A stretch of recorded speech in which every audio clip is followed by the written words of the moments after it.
Hello दोस्तों, पिछले कुछ वीडियो से हम लोग रियल नंबर के कुछ इम्पोर्टेंट क्वेश्चंस पर डील कर रहे हैं और इस सफ़र को आज हम लोग एक और क्वेश्चन के साथ बढ़ाएंगे। ये क्वेश्चन RS सवाल बुक का एक्सरसाइज नंबर 1A का क्वेश्चन नंबर 6 है। देखते हैं क्वेश्चन हमें क्या बोलता है। क्वेश्चन बोल रहा है so that any positive odd integer is of the form 6m+1, 6m+3 और 6m+5 where m is some integer. Question के हिसाब से क्वेश्चन हमारा ये कह रहा है हमको कि कोई भी पॉजिटिव और इंटीजर जो होगा वो या तो 6m+1 के फॉर्म में होगा या 6m+3 के फॉर्म में होगा या 6m+5 के फॉर्म में होगा, जहाँ m कोई भी एक इंटीजर होगा। इसका बोलने का मतलब है कि कोई भी एक पॉजिटिव और इंटीजर 6 के मल्टीपल में जब हम 1 को ऐड करेंगे उस फॉर्म में होगा, या 6 के मल्टीपल में जब हम लोग 3 को ऐड करेंगे उस फॉर्म में होगा, या 6 के मल्टीपल में हम लोग जब 5 को ऐड करेंगे उस फॉर्म में होगा। तो चलिए आज इस क्वेश्चन को डील करते हैं। सबसे पहले हम लोग मान लेते हैं n को any positive integer, n be any positive integer. तो let n be any positive integer.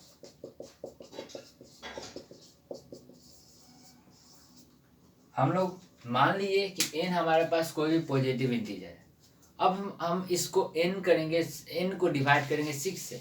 On dividing n/6 जब हम इसको 6 से डिवाइड करेंगे तो मान लेते हैं हमारे पास, सपोज कर लेते हैं हमारे पास m हमारे पास है कोसेंट और r हमारे पास रिमाइंडर हो गया। तो ऑन डिवाइडिंग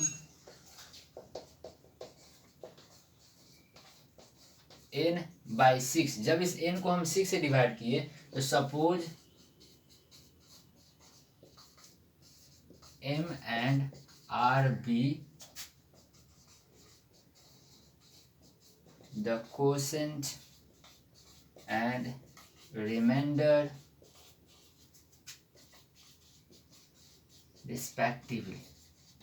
जब इस n को हमने 6 से डिवाइड किया तो हमने माना कि m और r हमारे पास m हमारे पास कोसेंट और r हमारे पास रिमाइंडर होगा।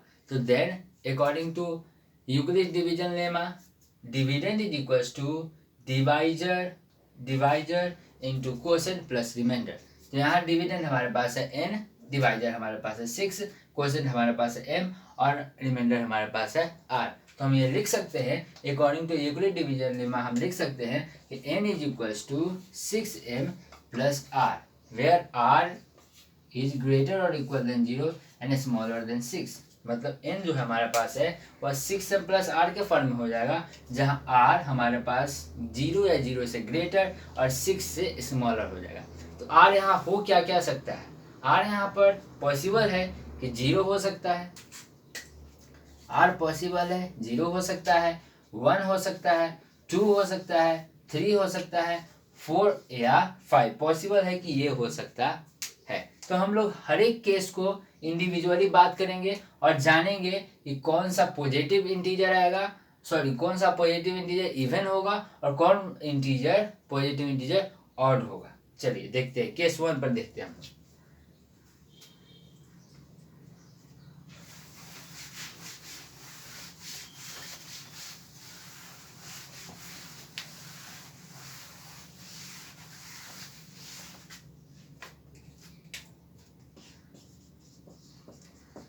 केस 1 हो गया हमारे पास when r is equal to 0। Case 1 है हमारे पास जब r हमारे पास 0 है, ठीक है। तो जब r हमारे पास 0 है तो n is equal to 6m plus 0। n हमारे पास 6m प्लस 0 हो जाएगा और n is equal to 6m, तो n हमारे पास 6m हो जाएगा और इस n को हम लिख सकते हैं n is equal to 2 into 3m। इसको हम कैसे लिख सकते हैं? 2 इंटू 3m। तो यहाँ थोड़ा ध्यान दीजिए, ये 3m एक क्यू हो गया, 3m हमारे पास क्यू हो चुका है।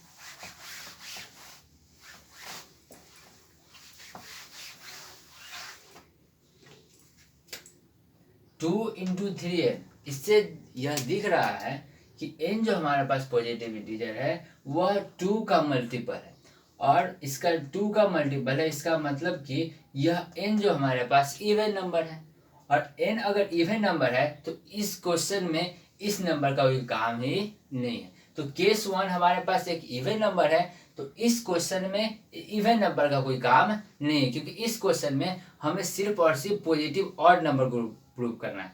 चलिए तो केस नंबर 2 देखते हैं। यह केस हमारे काम का नहीं है।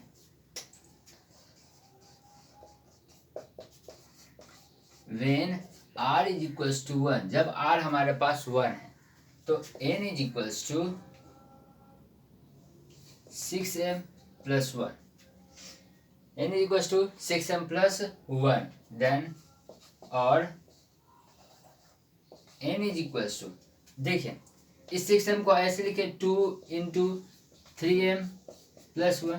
इस 6m को इस तरह से भी हम लोग लिख सकते हैं 2 इंटू 3m प्लस 1। अब यहाँ ध्यान दीजिए, यह 2 का मल्टीपल में 1 ऐड हो जाएगा, तो हमें पता है कि जब हम 2 के मल्टीपल में कोई भी इवन नंबर में, यह हमारे पास इवन नंबर है, हम लोग इस केस 1 से जानते हैं कि 2 इंटू 3 हमारे पास एक इवन नंबर है, और जब इस इवन नंबर में हम लोग 1 ऐड किए थे तो यह एक ऑड नंबर आ गया। तो ऑड नंबर जब आ गया तो n इज इक्वल्स टू, यहाँ n जो हमारे पास हो गया एक ऑड इंटीजर हो गया, ऑड पॉजिटिव इंटीजर हो गया।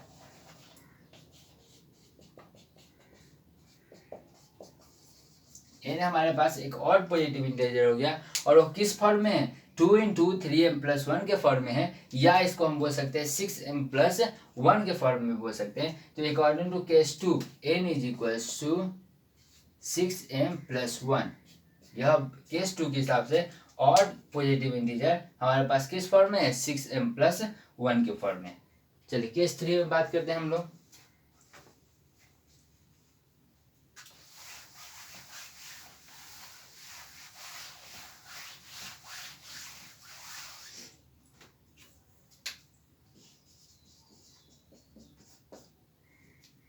When r is equals to, जब r हमारे पास 2 है, केस 3 जब r हमारे पास 2 है तो n is equals to 6m plus 2, इसे हम लिख सकते हैं n इज इक्वल्स टू, अब 2 कॉमन ले लेंगे, तो 2 कॉमन ले लेंगे तो क्या हो जाएगा हमारे पास 3m और प्लस 1, 2 कॉमन लिए हम लोग के पास हो गया 3m plus 1।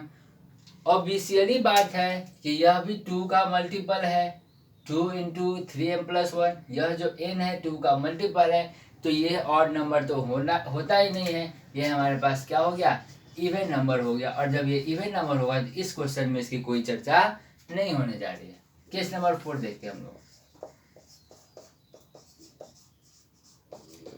When r is equals to 3, जब r हमारे पास 3 है, and n is equals to 6m plus 3, imply that n is equals to 2 common ले लेंगे, इसमें सिर्फ 6m से 2 कॉमन ले लेंगे, तो ये हमारे पास हो जाएगा 2 इंटू 3m प्लस 3। याद कीजिए हम लोगों ने केस 1 में देखा है कि 2 इंटू 3m और implied sorry n is equals to, हम लिख सकते हैं 6m plus 2 plus 1, sorry n is equals to 6m plus 2 plus 1। इस 3 को स्प्लिट करके हमने लिखा 2 plus 1, implied at n is equals to, अब इस दोनों में से 2 कॉमन ले लेंगे, 2 इंटू 3m प्लस 1 और प्लस 1 हमारे पास सेपरेट है। तो अभी हम लोग को जस्ट इसके पहले केस में देखा कि 2 इंटू 3m प्लस 1 एक 2 का मल्टीपल है, इसलिए यह इवन है, और जब हम इवन नंबर में 1 को ऐड करते हैं तो वो हमारे पास एक ऑड नंबर आएगा। इसका मतलब यहाँ यह n जो है एक पॉजिटिव ऑड नंबर है, और यह ऑड नंबर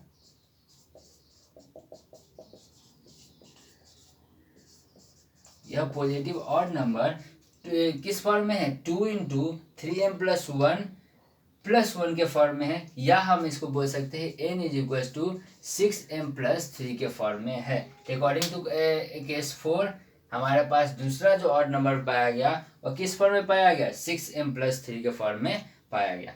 अब हम लोग देखते हैं केस नंबर 5।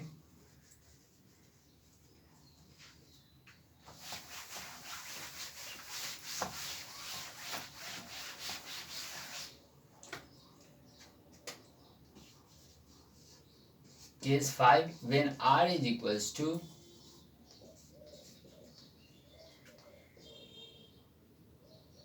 4। जब r हमारे पास 4 है तो n is equals to 6m plus 4।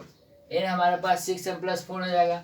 Implied that n is equals to 6m plus, इस 4 को स्प्लिट करके हम लिख सकते हैं 2 प्लस 2। 4 को स्प्लिट करके हम लोग 2 प्लस 2 लिख सकते हैं। Implied that n is equals to 2 common ले लिए तो इधर क्या बच गया 3m प्लस 1 प्लस 1, या इसको हम 3m प्लस 2 के भी रूप में लिख सकते थे, एक ही बात है। इम्प्लाइड दैट, अब देखिए यह n जो है 2 का मल्टीपल हुआ, 3m plus 1 into 1 into 2 is equal to 1, मतलब n जो हमारे पास है 2 का मल्टीपल है, तो ये हमारे पास क्या हो गया, एक इवन नंबर हो गया। और जब यह इवन नंबर हुआ तो इस क्वेश्चन में इस इवन नंबर का कोई मतलब नहीं है। नेक्स्ट क्वेश्चन बात करते हैं, case number 6, last case. When r is equal to 5, हमारे पास r जब 5 है तो n is equal to 6m plus 5। Implied at n is equal to 6m। अब हम 5 को 4 प्लस 1 भी लिख सकते थे, इस 5 को हम लोग 4 प्लस 1 भी लिख सकते हैं। Implied at n is equal to 6m plus, इस 4 को हम जैसे ऊपर स्प्लिट किए 2 प्लस 2 प्लस 1 भी लिख सकते थे। Implied at n is equal to, अब यहाँ इस तीनों में हम लोग 2 कॉमन ले लेंगे, तो 2 कॉमन लेने से हमारे पास हो जाएगा 3m प्लस 1 प्लस 1, इसको हम 2 भी लिख सकते थे, और प्लस 1 सेपरेट में।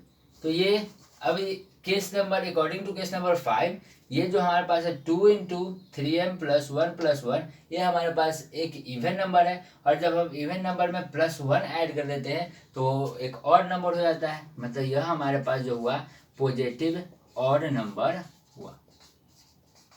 और यह किस फॉर्म में है, तो 2 इंटू 3m प्लस 1 प्लस 1, या हम बात बोले n is equal to 6m plus 5 के फॉर्म में। तो अकॉर्डिंग टू सॉल्यूशन, हम सॉल्यूशन में देखें कि जो भी हमारे पास पॉजिटिव ऑड नंबर आया है वो किस फॉर्म में आया है, या तो 6m प्लस 1 के फॉर्म में आया था, या तो 6m प्लस 3 के फॉर्म में आया है, या तो 6m प्लस 5 के फॉर्म में आया है। इसलिए यह क्वेश्चन हमारे पास सॉल्व हो गया कि कोई भी पॉजिटिव ऑड नंबर या तो 6m प्लस 1 के फॉर्म में होगा, या 6m प्लस 3 के फॉर्म में होगा, या तो 6m प्लस 5 के फॉर्म में होगा।